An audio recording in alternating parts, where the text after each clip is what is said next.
Me rritjen e rasteve të aksidenteve, infarkteve apo dhe emergjencave të ndryshme, gjithnjë më shumë qytetarë gjenden të papërgatitur për t'i dhënë ndihmën e parë personave në rrezik. Por çfarë konsiderohet ndihma e parë dhe si dallon ajo nga ndihma e shpejtë? Pjesa e ndihmës parë është ndihma që jepet nga çdo person që gjendet pranë personit të aksidentuar që është i trajnuar për ndihmën e parë, kurse me ndihmën e shpejtë ne përkufizojmë stafin e specializuar mjekësor apo ambulancën. Si duhet vepruar në rastin e një arresti kardiak?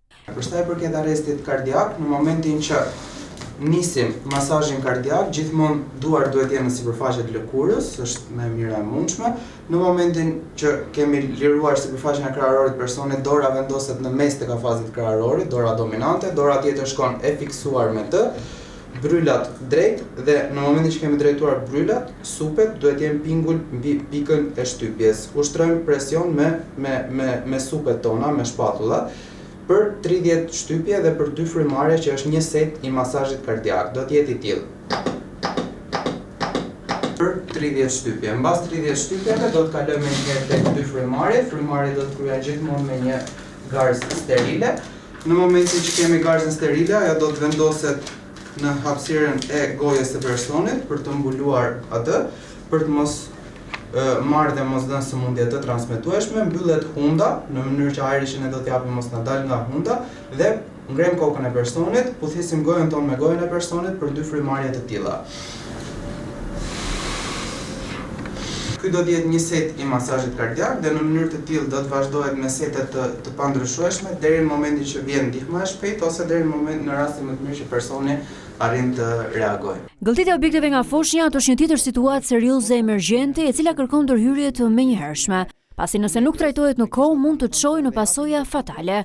Për sa i përket mbytyjeve tek foshnja, duhet kemi parasysh që trupi foshnjës imobilizohet, dora në formë C tek mjekra e foshnjës, mbështetet pjesa e barkut të foshnjës përgjatë parakrahut tonë dhe dora e onë midis 2 këmbëve të foshnjës. Në qoftë se pesha është e papërballueshme tek foshnja për krahun tonë, mund ta mbështesim këtu tek pjesa e gjurit dhe në momentin që e kemi mbështetur këtu, fillojmë me 5 goditje. 1, 2, 3, 4, 5. Pas 5 goditjeve, shohim gjithmonë fytyrën e foshnjës, në qoftë se objekti nuk ka dalë, atëherë kalojmë një herë në dorën tjetër, puthitet pjesa e pëllëmbës së dorës së djathtë tani tek pjesa e pasme e kokës, parakrahu përgjatë shtyllës kurrizore dhe me njëherë e hapim foshnjën në parakrahun tjetër. Përsëri mund ta mbështesim tek gjuri, trupi foshnjës pak pjertas, me 2 gishta në mesin e kraharorit do të shtypim për 5 herë mbas 5 goditjeve.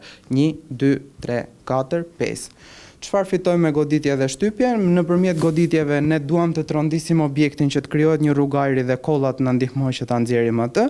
Nëse ajo nuk na rezulton e suksesshme, kalojmë tek 5 shtypje. Në rastet e aksidenteve, qoftë automobilistike apo brenda shtëpisë, është thelbësore të telefonohet menjëherë numri i emergjencës 112, ose nëse dikush është trajnuar për dhënien e ndihmës së parë, duhet të fillojë menjëherë ndihmën fillestare për pa lëvizur personin nga vendi i aksidentit.